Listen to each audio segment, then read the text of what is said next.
Hello hi friend, कैसे हैं आप सब। उम्मीद करता हूं आप लोग अच्छे होंगे, स्वस्थ होंगे, मस्त होंगे। हमारे यूट्यूब चैनल पे आप सभी का स्वागत है। फ्रेंड, आज की इस वीडियो में आप लोगों को बताएंगे कि गियर कैसे लगाना चाहिए कि गियर से आवाज़ ना आए, क्योंकि अक्सर लोग जो नए चालक होते हैं वो बहुत तेज़ी से गियर लगाते हैं और गियर से आवाज़ आती है, और जब वो क्लच भी छोड़ते हैं तो भी जो है कार झटका दे के आगे बढ़ती है। ये बहुत से लोगों का प्रॉब्लम है। ये बहुत से लोग कार को चलाते हैं तो वो जितनी बार गियर लगाते हैं उतनी बार मालूम चलता है कि वो गियर लगाए हैं या वो क्लच दबाए हैं या वो क्लच को ऊपर ला रहे हैं। तो आप लोग कोई भी कार चला रहे हैं तो इतना आप लोग ध्यान में रखें कि कार में टार्क नहीं आना चाहिए, झटका नहीं आना चाहिए। अब जो गियर लगाने का तरीका है वो आपको कैसे लगाना है ये अब हम बताते हैं। जैसे कि आप लोग कोई भी कार चलाते हैं तो कार को बढ़ाने के लिए हमें 1 गियर लगाना है। तो जैसे कि आप यहाँ पे देख रहे हैं, ये एक्सीलेटर पैडल है, ये ब्रेक पैडल है और ये क्लच पैडल है। तो गियर लगाने के लिए आपको क्लच को पूरा नीचे दबाना है। अगर पूरा नीचे दबा नहीं रहेगा क्लच तो गियर नहीं लगेगा। अब 1 गियर लगाना है तो क्लच पूरा नीचे दबा है। अब हमें इसको लेफ्ट करके आगे 1 गियर कर देना है। बहुत से चालक जब 1 गियर लगाते हैं तो इसको पूरा लेफ्ट करते हैं और तेज़ी से मारते हैं, खट्टे से आवाज़ आती है तब आगे करते हैं। तो ये आपको नहीं करना है। इसको बहुत ईजी तरीके से लेफ्ट करना है कि बिल्कुल आवाज़ ना आए। लेफ्ट करके आगे 1 गियर। अब सेकंड जब लगाना है तो इसको बहुत से चालक इसको बहुत तेज़ी से नीचे खींचते हैं और गियर से आवाज़ आता है। तो ये भी आपको नहीं करना है कि इसको बहुत तेज़ी से खींचना है। ये लेफ्ट है, आगे 1 गियर, इसको बहुत आराम से नीचे कर देना है और गियर लग जाएगा। अब जब 3rd गियर लगाते हैं तो क्या करते हैं, इसको बीच में ले जाते हैं। जब बीच में लेके जाते हैं तो भी आवाज़ आती है। तो आवाज़ आने का सिर्फ एक ही कारण है कि आप क्लच को पूरा नीचे दबाएं और इसको बहुत आराम से लेके जाना है कि खट से आवाज़ ना आए, ठीक। क्योंकि जब अगर आप क्लच को पूरा नीचे नहीं दबाए रखेंगे तो गियर भी जो है फंसेगा और गियर जो है टाइट लगेगा। तो ये आप देख रहे हैं, यहाँ से न्यूट्रल पे करके फिर इसको नीचे कर देना है। बिल्कुल आवाज़ नहीं आती है गियर से।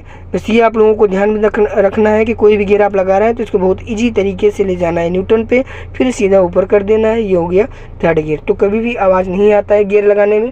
और जब आप क्लच छोड़ते हैं तो क्लच छोड़ने का जो तरीका है बहुत आराम से लेके आना है। और जब भी आप गियर लगा रहे हैं तो इस पैर को आपको ब्रेक पे रखना है कि ताकि क्लच के साथ एक्सीलेटर ना दबे। और बहुत ईजी तरीके से आप लोग कार को चलाएंगे, जो कि कार में बिल्कुल भी टार्क नहीं आता है, झटका नहीं आता है। क्योंकि जो नए चालक होते हैं वो क्लच को जल्दी से छोड़ते हैं, फिर टार्क लगता है। और बहुत से चालक जब 1st गियर में कार को चलाते हैं तो जब वो एक्सीलेटर दबाते हैं, छोड़ते हैं, तब टार्क लगता है। तो उसमें आपको एक्सीलेटर पहले नहीं छोड़ना है, पहले आप क्लच को दबा लीजिए। क्लच दबाने के बाद तब एक्सीलेटर से पैर हटा के तब आप गियर को सेकंड लगाएं। और सेकंड गियर की स्पीड आप 20 से 30 दे सकते हैं। अगर उससे ऊपर जाते हैं 30 से ऊपर तो भी जब आप एक्सीलेटर से पैर हटाएंगे तो भी टार्क लगेगा। तो ये आपको ध्यान में रखना है। जैसे ही 30 स्पीड हुई तो क्लच दबा के आपको 3rd गियर लगा देना है।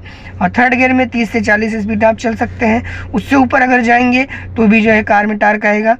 तो आपको एक्सीलेटर को अप डाउन ज़्यादा नहीं करना है, क्योंकि जब अप डाउन करेंगे तो भी जो है कार में टार्क आएगा, झटका लगेगा। और बहुत से चालक जब एक्सीलेटर से ब्रेक पे जाते हैं तो भी मालूम चलता है, तो ब्रेक भी लगाएंगे तो भी ना मालूम चले। इस तरीके से आपको ब्रेक लगाना है कि बिल्कुल ब्रेक से आवाज़ ना आए और ना ही जो है ब्रेक झटके से लगे, कि बिल्कुल कार में झटका नहीं आता है। ये आप सभी चालक जो है ध्यान रखें। अगर आवाज़ आ रही है, झटका आ रही है, तो ये आप सुधारने की कोशिश करें। और गियर आप लोग झटके से न लगाएं कि गियर से आवाज़ आए, और क्लच भी जल्दी से ना लाएं कि कार में झटका आए, ठीक। मतलब अगर आप कार को चला रहे हैं तो ना ही कार में झटका आनी चाहिए, ना ही गियर से आवाज़ आना चाहिए। एकदम सॉफ्ट कार आपकी चलेगी। बस इन सब चीज़ों का आप लोग ध्यान रखें।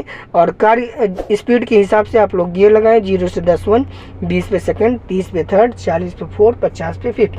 कभी भी जो है कार झटका नहीं देगी। और झटका देने का सिर्फ एक ही रीज़न है, आप लोग क्लच जल्दी छोड़ते हैं या तो फिर एक्सीलेटर को ज़्यादा अप डाउन करेंगे, तब जो है कार झटका देगी। और एक्सीलेटर अप डाउन अगर 2nd में कर रहे हैं, 3rd में कर रहे हैं तो जो है इसमें टार्क ज़्यादा लगता है, झटका जो है ज़्यादा लगता है। तो आप लोग एक्सीलेटर को मेंटेन करके चलाएं, कार में बिल्कुल टार्क नहीं आएगा।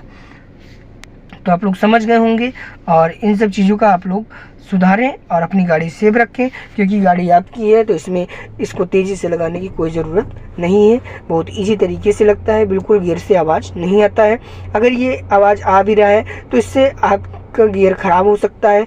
गियर जो है ये ढीला हो जाएगा, इसमें डल आ जाएगा। और बहुत से चालक क्या करते हैं, जब न्यूट्रल पे आ जाती है गियर तो इस तरीके से इसको बहुत ज़्यादा ऐसे ऐसे करते हैं। तो ये भी नहीं करना है, क्योंकि हल्का सा ये थर्ड पे है तो इसको हल्का सा इधर किए तो ये न्यूटन पे आ गया। ठीक, इसको हिलाने की ज़रूरत नहीं है। ठीक है, तो इस तरीके से आप लोग कार को चलाएं और बहुत सॉफ्ट चलती है कार।